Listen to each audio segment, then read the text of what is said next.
First of all, before I even start the review, I gotta say, R.I.P. Anne Heche.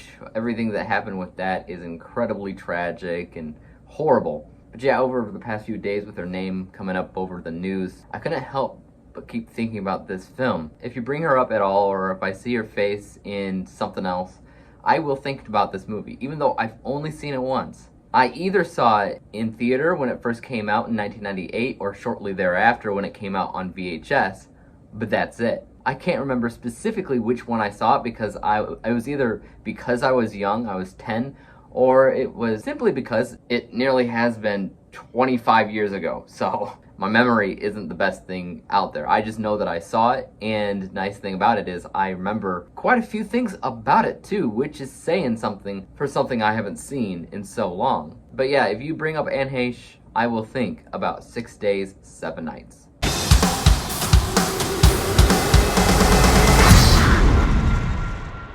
6 Days, 7 Nights is a 1998 comedy directed by Ivan Reitman that ultimately stars Anne Heche as a magazine editor who gets invited to stay 6 days, 7 nights at a nice resort island where she is asked to marry the man of her dreams. But when she's called back on a work emergency, she takes a flight into a storm and crash lands on a remote island with her pilot, played by Harrison Ford, and the two of them have to go on adventure through adventure in order to discover what it'll take, if anything at all, to survive and to get back. There's honestly a pretty solid reason why I keep remembering this movie over everything else that she's done. Not to say that anything else that she's done is bad, but this one is memorable. Not everybody in the world loves it. Some do, some don't. I'm in the camp that actually really enjoys it. When I originally saw it when I was 10, I couldn't really appreciate it like I can now because I was 10. I was not in the target audience. And I feel like I am now. And there's just so many other things about it that went over my head when I was 10. And when I saw it now, it's like, oh, this is great. This is comedy gold. Comedy, of course, though, is subjective. So it won't always match your level of comedy, nor will the romance, because this is in part romance, and that's also subjective. Some people don't see the pairing of Anne Heche and Harrison Ford, but to me they fit like a glove. But really, this movie is very well balanced when it comes down to all the different genres that it's a part of. So action, adventure, comedy, romance, sprinkled in with a little bit of thriller. This film is very good at making them all shine in really good ways, whether it's tense, whether it's hilarious, whether it's charming, whatever. So there's more comedy than adventure, there's more comedy than thrills, there's more comedy than adventure, though again, it's a good balance overall. The comedy itself is very sarcastic in nature. There's a lot of bickering back and forth between Anne Heche and Harrison Ford. I didn't love Harrison Ford's character at first when you're first introduced to him because he's this like weird, laid-back drunkard of sorts.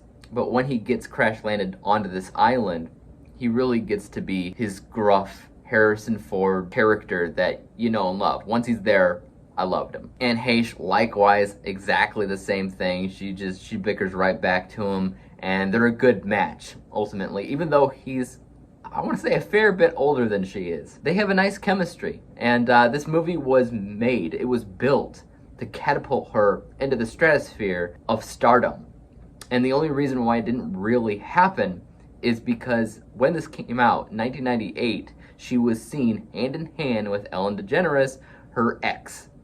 And back then, this was not a good thing. While Hollywood wouldn't really admit it, they didn't think that this was a good look. They thought that trying to catapult her into the stratosphere was no longer a viable thing that they could do. Which, when you look back at it, it's just silly because she really is talented, you know? She was kind of in the same ballpark of Meg Ryan to a degree, but she was still her own thing. In terms of any negatives that I might have for this film, honestly, not really.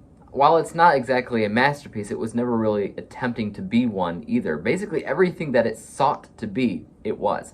But again, that won't be true for everybody because it really is the type of movie that differs depending on who you are and your tastes in comedy, in romance, and all of that. Because it's a very subjective kind of movie. That's why some love it and some don't. Thankfully, I'm in the camp that does. So let's talk about that final score. I rated 6 Days, 7 Nights an A- letter grade, final score of 89%, 89 out of 100%. And my unbiased and my biased scores both basically kind of agree with that overall sensation. As a general rule, it was made well. It was made the way that they wanted to make it, and even when it comes down to technical aspects, it's pretty darn good. You know, it has likable characters, it has witty dialogue, it has a narrative that actually makes sense, even though it's just a remote, deserted island type scenario. And those types of movies don't always have the best narrative, because how can they? They're just on an island the whole time. What can you do? This provided them with obstacles from beginning to end, while they had a story goal the whole time as well. So for me, as far as narrative is concerned, traditional narrative, this film knew what it was doing. I liked the chemistry, I liked the comedy, I actually laughed out loud a few times, and I'm glad that I saw it. I'm sad that what happened to Anne Heche happened, so again, RIP. But guys, if you haven't seen 6 Days, 7 Nights, I'm really curious on what you would have to say about it. If you're in the ballpark that love it, or if you hate it. And if you hate it, tell me why. Also, as for YouTube, you guys know what to do. Hit the like, hit the subscribe button, and hit the bell to be notified when I come out with my next review. And until then, peace out.